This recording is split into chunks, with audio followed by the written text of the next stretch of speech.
All right, good morning. Let's get settled. I'm Jake Faulkner. I'm the director of the Idaho State Veterans Cemetery. It is my privilege to welcome you here today on this monumental occasion, the dedication and unveiling of the Idaho Women's Veterans Memorial. To open today's ceremony, it is my honor to welcome a great friend to the cemetery and a steadfast advocate for veterans, Reverend Bill Roscoe of the Boise Rescue Mission, to lead us in prayer.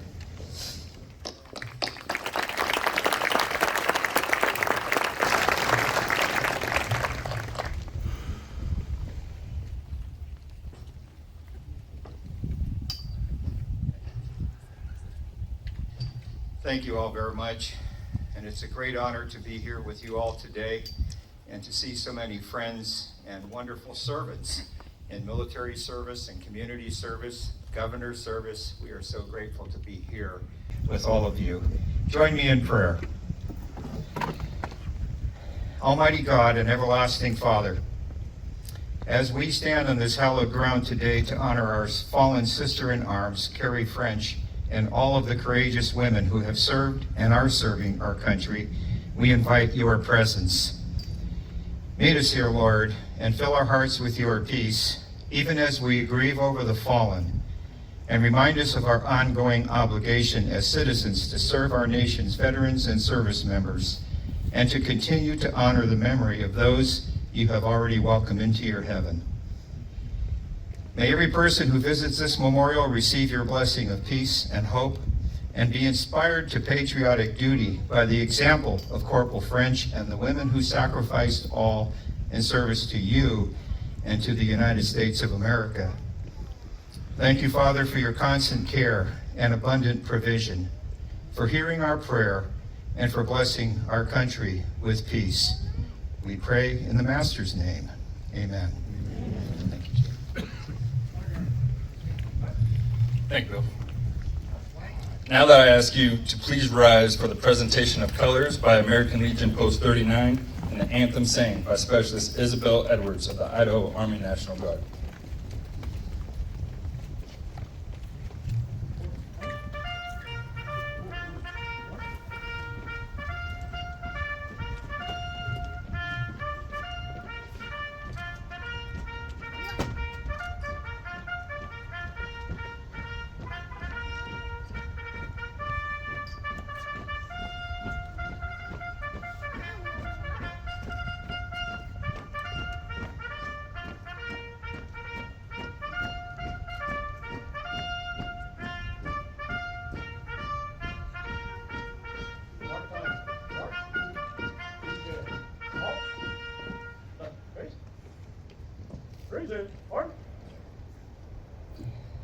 Oh, say, can you see by the dawn's early light what so proudly we hailed at the twilight's last gleaming, whose broad stripes and bright stars through the perilous fight o'er the ramparts we watched were so gallantly streaming, and the rocket's red glare, the bombs bursting in air, gave proof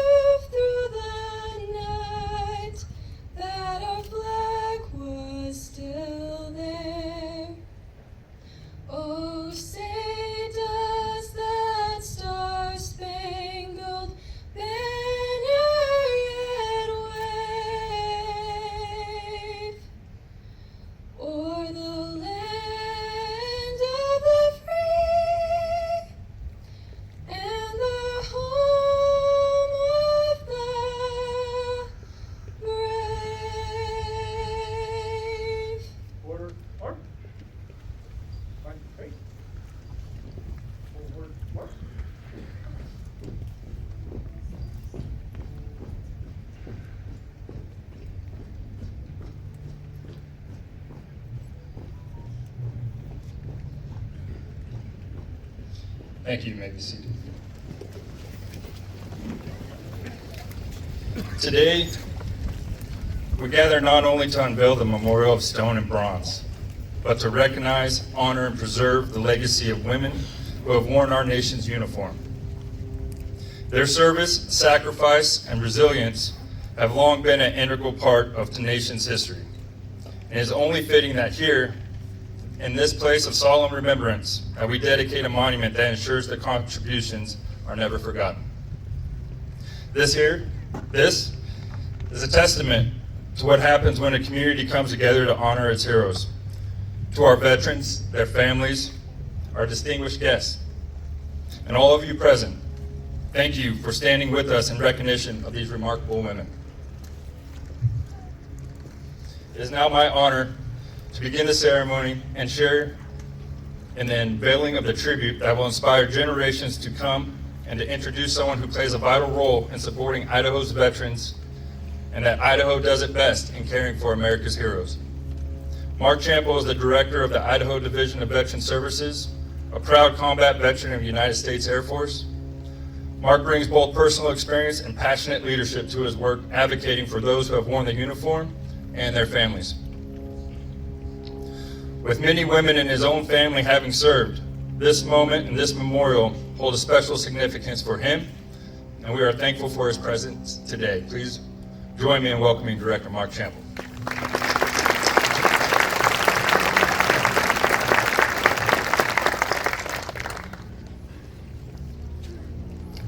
As Jake alluded to, this is really an incredible moment, and I want to say again, thank you to everybody who's come to share this with us.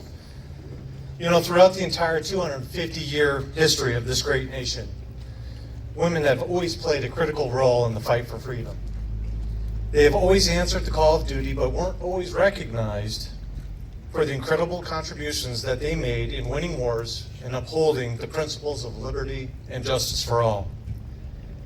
Today, women veterans are the fastest growing population of veterans in the nation.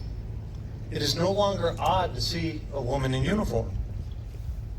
In my own immediate family, more women have served than men. My mother was an officer in the Army, and one of the main reasons I chose to serve in the military. 3 of my 4 sisters also served in the military, and my amazing wife is still currently serving. The women in my family and female veterans across the country have significantly contributed to the mission of the U.S. military, but they are also exceptional role models. They model service before self, camaraderie, friendship, and working hard in the face of adversity for the next generation of young women and men who are thinking about serving. For these amazing women, we dedicate this Women's Veterans Memorial today, not only to honor Idaho's own Carrie French, but to honor all the women who have served and are serving, and to give them a quiet place of reflection as a way to say thank you. Thank you again for coming, and we look forward to seeing this.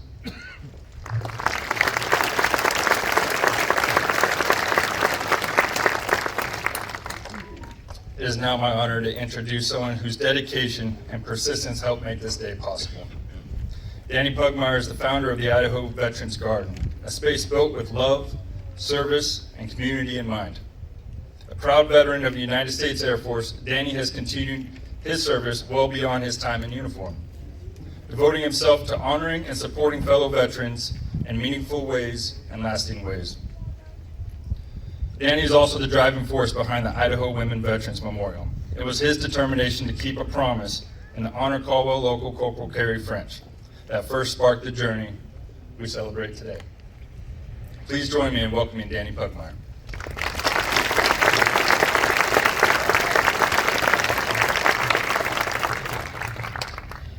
Well, I had a big speech written out, but I can tell I'm not going to be able to get that off track. I'm going to get off track a little bit. Paula, thank you for allowing me to have this opportunity to be a part of this since 2013. We've been going at it, and I've been blessed. You know, when I was in the Air Force, we weren't in combat roles yet, and we took way too long to start honoring women. and treating women differently. You know, and I'm still not great at it, as my wife can tell you. But first of all, I want to thank my mom and dad. They're sitting right over here. My dad was deployed to Vietnam, 5 different deployments. I don't know if he volunteered because he had 7 kids or if he actually got deployed. But you know, I've always looked up to my father because of his role. My grandfathers, my great-grandfathers, our family is full of veterans. So to get a part of something that I felt like I owed, you know, when Carrie came home, I was on the freeway the opposite direction, and I pulled over and got out of the car and stood at attention, and it was my life-defining moment for me, because up till then, I had no knowledge or recollection or any you know, of any female being killed in action, and when she came by, I got out of the car and was going to show my respect for her. Even though my life wasn't very good at the time, I had a lot of things going on, a lot of issues going on from my service and other things on top of it. And I got out and showed respect by standing at attention. And something said to me, really? Get back in your car. You know, the way you're living your life, and you're not showing her respect. So I made a commitment to myself that day to try to honor, at least honor Carrie that day, and maybe get back on. My mom might even like me again, you know. So, and I worked really, really hard at it. And all the people that have been involved in the garden's growth, and people that I've met along the years since 2013, Frank, my right-hand man from day one, who did Veterans Treatment Court. We did a lot of things together, you know, helping veterans, and spending every single day helping veterans. You know, I don't work. I've been blessed enough to be able to afford to not have to work, and we live okay. So we're able to help veterans every day. And Carrie gave me the drive, and I hope I honor her enough that you'll, and all the female in the audience will forgive me for my past. I owe you all. I'm sorry. You know, and we all are. I was going to read something that I think Reagan mentioned something that Abraham Lincoln had said one time, and I think I can find it quick. We'll see if I better get my glasses on. Getting old. Let's see. I probably won't be able to find it, but yeah. How many Gold Star families are out here today? Yeah, quite a few. Thank you. Thank you for our freedom.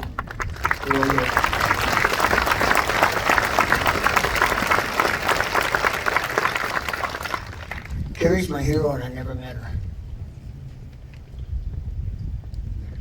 It seems to me odd, but I feel her every single day. I dream about her.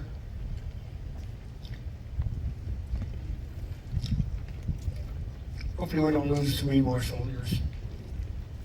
You know, somehow we find peace with each other and quit fighting. But yeah, I think that's, God bless America. God bless all of you. Thank you.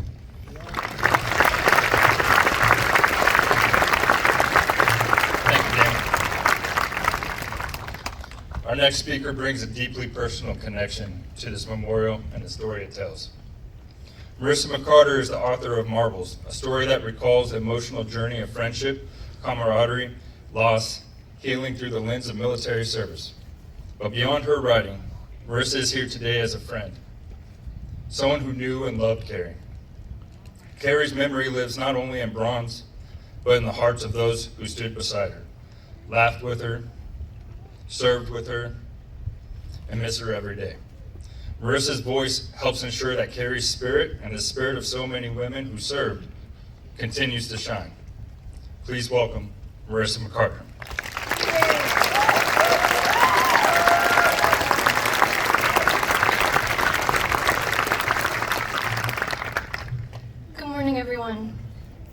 My name is Marissa McCarter, and today I'm here to speak to you about my time serving with Carrie French in Operation Iraqi Freedom 3. While it is an extraordinary honor to be here today, it's difficult, as I wish I had nothing to share. I wish we didn't lose anyone on that deployment. And I wish that we didn't lose any more. But that's just not the way war works. When Danny first introduced me to Benjamin Victor in hopes that I would share who Carrie was so that they could create this memorial to honor her and capture her spirit, my first reaction was, no thank you.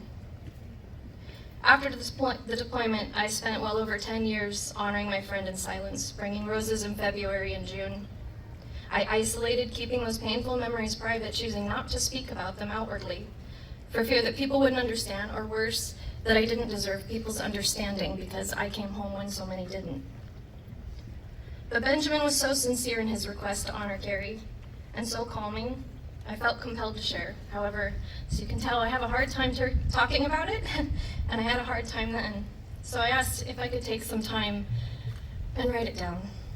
I reviewed journals, I spoke to people I served with, and that's when I wrote the story Marbles, which the lovely Marilee Marsh actually brought some newspapers from the Idaho Veterans Network, and if you haven't heard that story, it was published in their latest edition. Thank you, Marilee. Writing that story did two very important things. First, it made everything I went through undeniable. It was in black and white, and I had to face it and decide how I wanted to sit with it for myself and for my loved ones. Secondly, it gave my community, my family, and my friends the opportunity to show their love and support in a way that I had not allowed them to before. This gave me the opportunity to move forward and grow. Through this process, I was also introduced to why memorials and monuments like this are so valuable to our veterans and our community. First, I was introduced to the Military Women's Memorial in Arlington that captures and honors the service of military women as far back as the Molly Pictures of the Revolutionary War to women serving today, to inspire future generations. I was also introduced to the Bourbonis Family Foundation and the story of Specialist John Bourbonis and his memorial in Cascade, Idaho. How that dedication gave healing to his father, his family, his friends, and those who served with him. John, who in 2007, at 19 years old, saved the life of his brothers from a vehicle-borne improvised explosive device but lost his own. Finally, thanks largely in part to my mentors from the Vietnam Veterans of America, specifically Chapter 1025, I visited the Vietnam Veterans Memorial in Washington, D.C., and I came to understand why its traveling replica is called the Wall That Heals. These memorials are not just to honor the fallen, but to heal and uplift the living, just like Carrie did on that deployment. Now today I had the opportunity to speak again, and my first reaction was no thank you. This is very intimidating. But ladies and gentlemen, I have come so far, and I have experienced so much. There's so much love and purpose behind this memorial that I once again felt compelled to share, and this time with my voice, albeit a bit shaky. So I'd like to share with you three very important things. Who Carrie was, what I hope you get from this memorial, and my gratitude. Carrie was the best of us, not perfect, but the best of us. I only knew her for a very short amount of time, so I'm pulling from her best friend, Ashley, as well as some friends, family, and service members. Ashley couldn't be here today, but she has definitely helped guide me. We were all still in high school when the 116th Brigade Combat Team set out on what could be one of the largest deployments in Idaho, Washington, and Montana history. Carrie had joined the Guard with Ashley. They were both varsity cheerleaders out of Caldwell High, and they had plans to travel the world. She and Ashley even had a friendship ring that, looking back, Carrie had on her in many of our pictures together.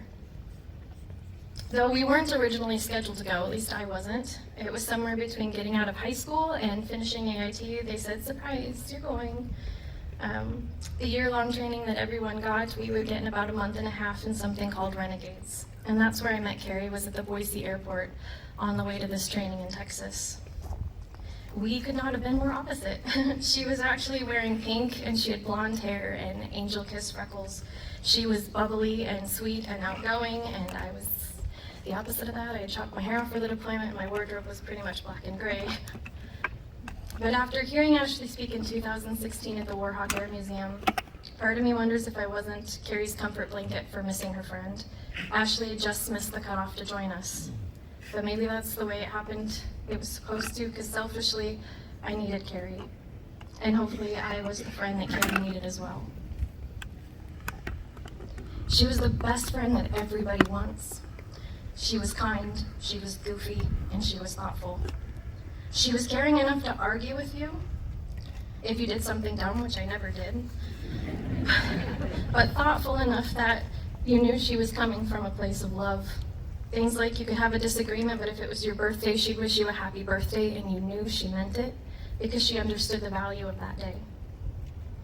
She could lift the spirits of an entire platoon, and she did, with one joke on the coldest, most miserable, and most rainiest of days, making us all forget where we were. That's who Carrie was. She had a gift. She even sang in church every Sunday while in Iraq. Ashley described her as fiercely loyal, and I couldn't agree more. Once Carrie cared about you, she cared about you always. When our mother received her belongings, among them was Carrie's watch. Shortly after, it went off with a reminder to tell someone happy birthday, because even on the other side of the world, she didn't forget. While Carrie became the first female resident of Idaho to be killed in combat, ladies and gentlemen, she was so much more. She understood service and camaraderie beyond her years. She knew what it meant to be on the convoy that day.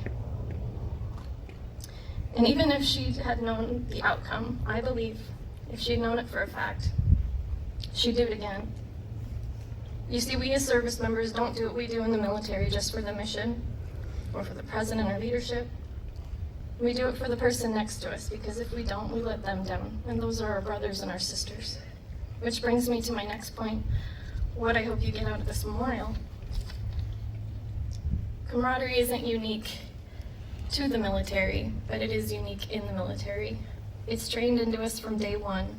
You succeed together, you fail together. It's the thing that's not often articulated, but when you get out, you miss it. It's why peer-to-peer support is so valuable. And connecting to your brothers and sisters is so important to life after the military. We all experience it in one way or another. Camaraderie built by moments. If you served at any rank or any capacity, you experienced these moments. Maybe it was stateside and you didn't deploy, or maybe it was on a deployment, or it could even happen after the military when you find your tribe. Maybe it was you and your buddy just trying to avoid more garbage details, so you took your time to clean the formation hall. That's oddly specific. I swear I never did it. Or maybe you were just hiding behind a couple of rigs in the motor pool telling jokes, avoiding the details altogether. Maybe your moment was on the way to a gut truck during a break in training. Maybe it was on a ship, submarine, helicopter, or plane. Or maybe it was sitting on some sandbags on a fog called McHenry. No matter what, we all had these moments that we cherished and that often go overlooked. This memorial is to pay honor to the moments like what Carrie made happen for so many people, lifting them up to feel love, connectedness, friendship, and loyalty. If you haven't served in the military, I hope this memorial brings the value of those moments to light. If you did serve, I hope when you see this memorial, it makes you smile and reminds you how valuable those moments are. This process has brought so much healing, not just for me, but for so many others. But sadly, many people that served on that deployment have come forward with pain, a pain that I deeply understand. This pain can lead to anger and resentment and even a guilt that we came home when someone as amazing as Carrie didn't. It can lead to a darkness that at times feels impossible to escape. However, this experience has taught me something else about that pain that comes from losing someone so close to you. The pain is proof of love. It's proof these moments existed, that these friendships that I will forever be grateful for were real. So while the pain still exists, and it always will, I choose to focus on the gratitude for those friendships and those moments. This has led to a peace in my heart that before this I didn't know existed, and hopefully some of you might find today or soon. So in closing, I'd like to share my gratitude. This process has been hard, but it's been good. We have an incredible community around us. If you take just a moment to look to the person to your right and your left, everyone is here today because they care about our veteran community and something bigger than themselves, and I am blown away by how many people I know and groups are here, and I thank you from the bottom of my heart. If you're a veteran and you feel isolated or alone, you're not. I know it feels like it. I know that all too well, and sometimes it's easier than facing the pain just to isolate, but you're not alone, and everyone here is proof of that. I want to thank everyone who had a hand in this. With it being such a large statewide effort, I'd be up here all day, but I wanted to thank a few individuals. I'd like to thank the Bravonis Family Foundation and Veronique and Alexa for being here today, not only for your donation from the foundation, but your dedication to honoring John's memory and serving our veteran community today. Danny Pugmire for fighting all these years to build this memorial the way it should be and giving me the garden that turned out to be my place of healing. Mitzi and her family for their support and love in moving me forward, giving me a job as well, where I now get to help veterans find their own path. Benjamin Victor for sharing his gifts with the community and capturing the story of Carrie. Jake for giving this memorial its forever home where it will be cherished and cared for always. Carrie's family for your kindness and patience through all of this. I want to thank my family, my kids, and especially my husband somewhere out there, my Marine, who has supported me even when I really did try to make that impossible. And saying it out loud, I know I had to marry a Marine. Finally, I want to say thank you to everyone here who has given us your time today to honor and remember. I hope you leave here knowing a little more about who Carrie was. I hope this memorial reflects her spirit. I hope it uplifts you as she once did for us. And from the bottom of my heart, thank you.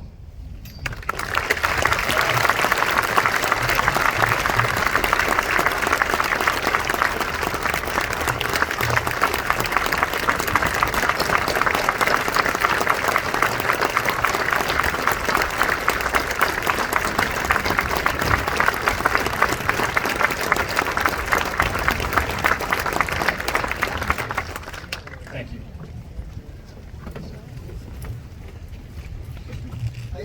I just wanted to say, Rick, that's Carrie's dad, and I've never met him before. I've seen him one time, but I never really got to meet him, so I'm sorry I didn't introduce you. I just saw you over there, and I was like, wait a second, something's clicking in my head here. Yeah, okay.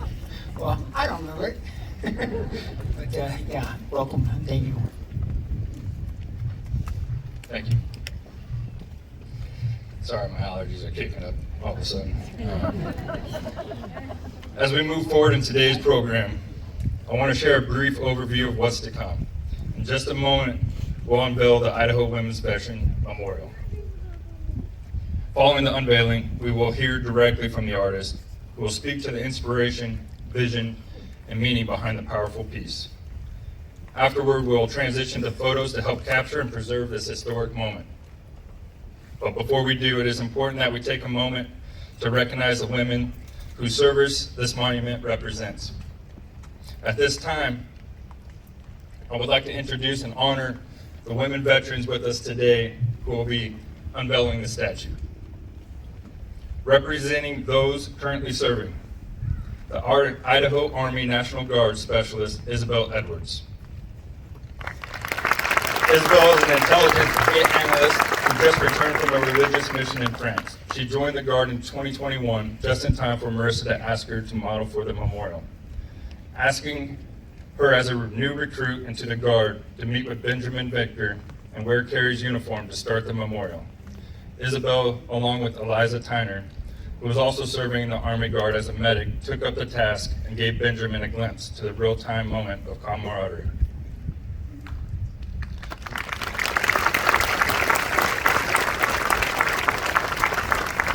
Representing the Global War on Terror, Captain Tammy Lanning. Tammy commissioned to the Army ROTC in 2005 from Black Hills State University as an Army Intelligence Officer. Tammy served in Operation Enduring Freedom from February 2006 to May 2007, and again from January 2009 to January 2010. Though her time in the military has ended in 2012, Tammy continues to serve by directing the Boise VA Medical Center's voluntary services. helping veterans and their families secure food, transportation, and support as they navigate the VA healthcare system.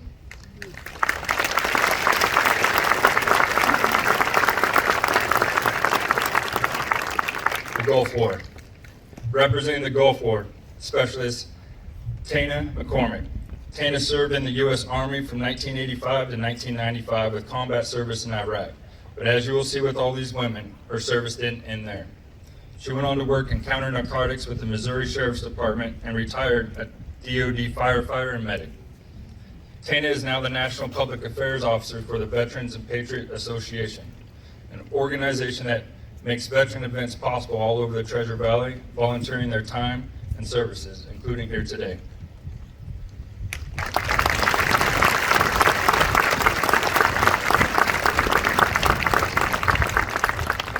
Representing the Vietnam War is Lieutenant J.G. Judith Amy. Judith, on the USS Repose, as one of the youngest nurses, the impact these women had on their patients is still recounted today with gratitude. For many of those young men, Judy was the first gentle face they saw after battle, and she felt it a duty and an honor, not in just treating their wounds, but providing comfort and kindness before their journey home. Judy still serves these veterans today, volunteering at the Warhawk Air Museum while providing education and inspiration for future generations.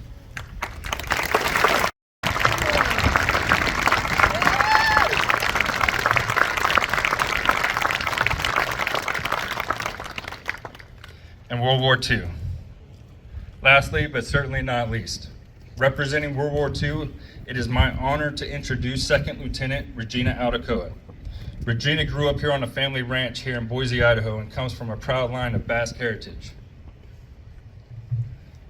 She completed nursing school and served during World War II as an anesthesiologist, aiding in our wounded.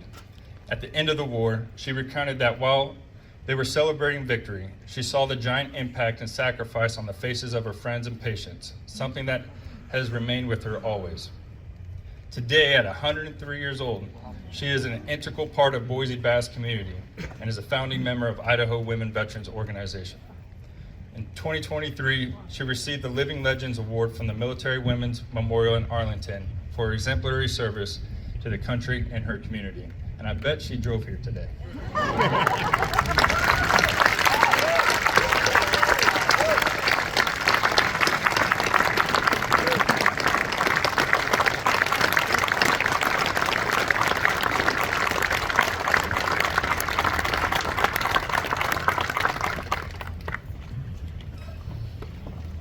Ladies and gentlemen, it is with deep respect and lasting gratitude for the service, sacrifice, and the strength of Idaho women veterans, past, present, and future.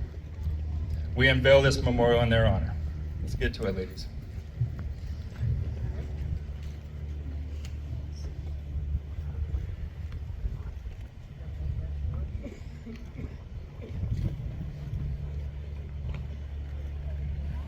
Yes, ma'am.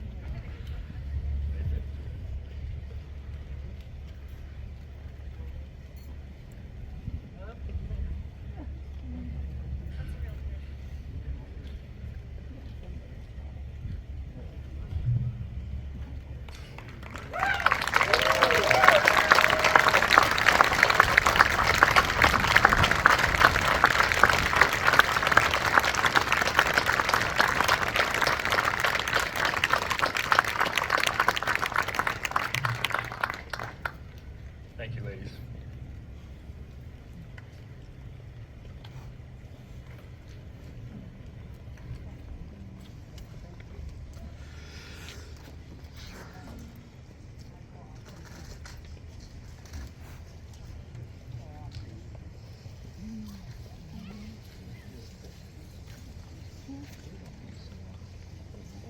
Thank you. Ladies and gentlemen, if you could please join me in a moment of silence to honor those who served and that are no longer with us.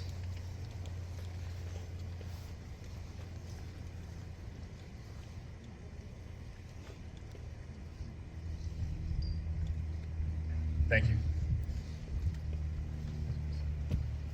Finally, it's my privilege to introduce the artist behind this powerful, moving memorial. Benjamin Victor is a world-renowned sculptor who whose work speaks with beauty and soul. He's the only living artist to have 4 sculptures in the National Statuary Hall collection in Washington, D.C. And his creations can be found in prominent public spaces throughout the United States and around the world, 4 of which were just dedicated in Normandy. Each piece he sculpts tells a story, and today, through this memorial, he tells a story of camaraderie. This extraordinary care and sensitivity Benjamin has captured not just the likeness of Carrie French, but the legacy in ensuring that the future generations will see, remember, and honor the service and sacrifice of women who wore the uniform. Please join me in welcoming the artist behind the Idaho Women Veterans Memorial, Benjamin Victor.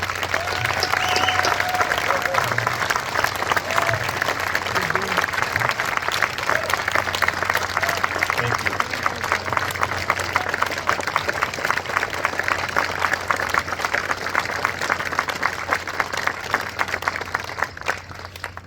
Thank you. I really don't deserve that kind of an applause after everything we heard today. The women deserve it. The women who've served, and the story of Carrie French and Marbles, just that story that Marissa wrote just touched my heart so much as I worked on the piece. And we went through a lot to get it here. I took the project in Normandy, and then the deadline hopped up and they asked for this date. And it was one of those things that as a team, we all worked together to make happen. And it was weird because there was this spiritual experience the whole time. If I can tell you just a few quick stories. As we worked on it, we couldn't get a mold maker booked in time to mold the piece in time for today's dedication. So Keith and I and the whole studio worked on the molds, and we're not mold makers, and we worked really, really hard. We had some big hiccups that happened in the meantime.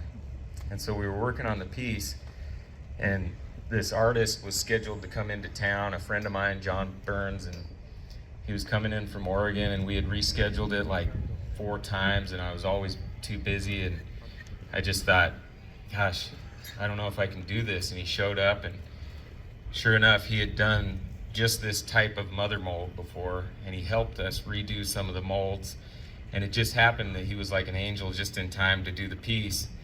And so we all went outside, and we knew it was a long shot, and it was one of the few times in my whole career that I felt like kind of broken, like I wasn't going to be able to do this piece on time, and there was going to be nothing I could do about it. I was starting to lose heart, and I thought of Paula, and I thought of the time she came into the studio and she brought in that watch that Carrie's wearing in the piece, and that was a watch that she gave her when she deployed, and she brought it in for me to look at while I sculpted.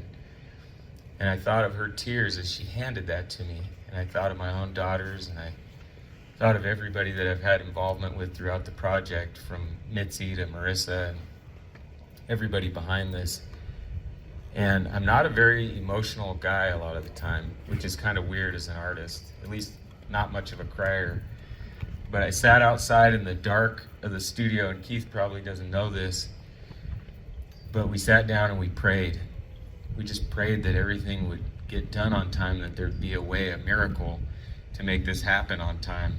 And I sat there with John and Keith. We folded our hands and closed our eyes, and they don't know it because it was so dark. It was like probably 1 a.m. outside the studio. And we didn't have the lights on, and we were just sitting there praying. And tears started rolling down my face, and they probably don't realize that while I was praying, I was crying. And I was just hoping and praying that we could get this done. And then a story came into my mind from the Bible about the widow's mite, the woman that just gave all. She gave everything, and that was who Jesus commended as being the one who gave the most. And I thought of all the veterans and how veterans have that saying. And I've been doing pieces like this for 23 years now. And I've interviewed veterans from World War II all the way to current enlisted. And they have that saying,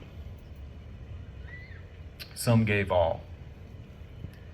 And that was the idea and the story behind this piece for me, is that ripple effect that Carrie's life had, that friendship that she created with Marissa, the friendships and connections that she had in her community here in Caldwell, that'll last forever. Her mother, her father, her family, everybody who knew and loved her, they were touched by her life. And so she's the perfect emblem, really, for all of the women who serve and who have served. And it was great just to see that group from every war here unveiling the peace.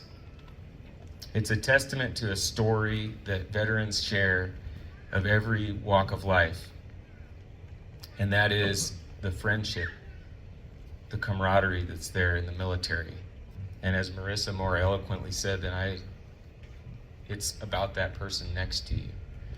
That's the biggest thing that I took away from this, and this piece has moved me in the process.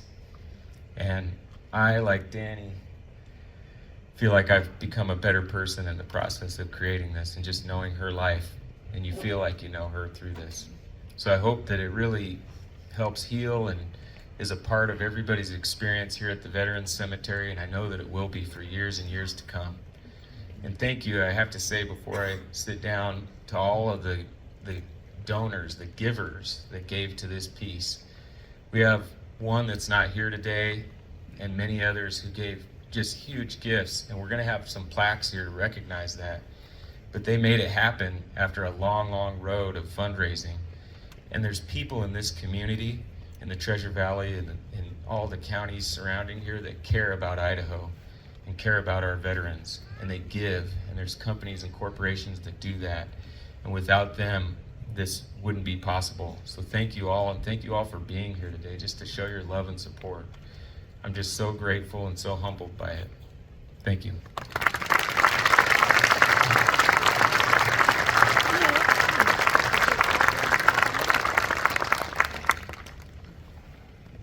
Ladies and gentlemen, as we conclude today's dedication, I want to express how deeply honored we are to have the Idaho Women Veterans Memorial here at the Idaho State Veterans Cemetery.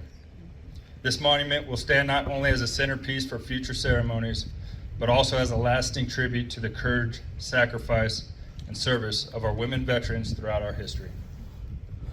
Too often, their contributions of women veterans have been overlooked and unrecognized, but not here, not now, not ever.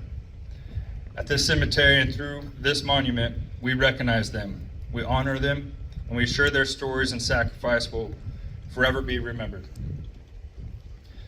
This will be a place for remembrance and reflection, where families, friends, and future generations can come together to honor their service. Well, I'd like to extend a very special thank you and a sincere thank you to Marissa, Dan, Frank, Mitzi, Ben Victor, and his team, Kevin, Nick Guho, and of course, Paula and your family. Your vision, commitment, and determination made this monument possible. Because of your efforts, Idaho now has a permanent place that ensures the sacrifices of women veterans will never be forgotten. As we prepare to conclude, I ask that everyone please be courteous as we make our way for our photos. We will first invite the family of Carrie to come forward along with some of our special guests and dignitaries. Following that, we'll open the monument for everyone to come up and take pictures. On behalf of the Idaho State Veterans Cemetery, thank you all for joining us in this historic moment and standing with us to honor the remarkable legacy of women veterans. Your presence today ensures that their courage and contributions will continue to inspire generations to come. And as I always close out with, be a good neighbor, serve your community, hold space for one another, protect our weak, and more importantly, be proud to be an American. Thank you for joining us today.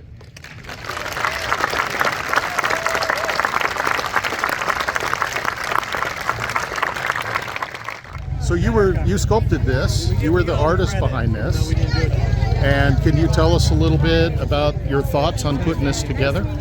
Yeah, it was an amazing process. I got to meet veterans and friends of Carrie's, and then also Carrie's mother and family members, and everybody was so involved every step of the way, from the Veterans Garden in Caldwell to family and friends. Finally here at the Veterans Cemetery, it's just been every step of the way a beautiful process. So you did this right here in Boise? Yep, right here in Boise, Idaho, and it's where my studio and our home is, and we love it, and we know what Carrie and all the women veterans mean to our community. Yeah. You mentioned it was a emotional process for you. Absolutely. Yeah, every step of the way it was. I mean, Carrie's mother came in and gave me items from Carrie, actually from her deployment. There was a lot of tears and a lot of love all the way through the process of the piece. I really put everything into it that I could, and just had a great team also in the bronze process that helped me get everything done in time. So it was just pretty amazing. Excellent. They mentioned that you'd done these for back in Washington, and yeah, I have worked in Washington, D.C., and most recently in Normandy, France. And so I've got to do a lot of work with the veterans community and with our service members that give so much to our country. And so it's really an honor as an artist to be able to honor them. absolutely excellent. Well, everyone enjoys your work, and we appreciate you. Thank you so much. I Thank you. appreciate it. You bet. Oh, say, can you see by the dawn's early light what so proudly we hailed at the twilight's last gleaming, whose broad stripes and bright stars through the perilous fight o'er the ramparts we watched were so gay.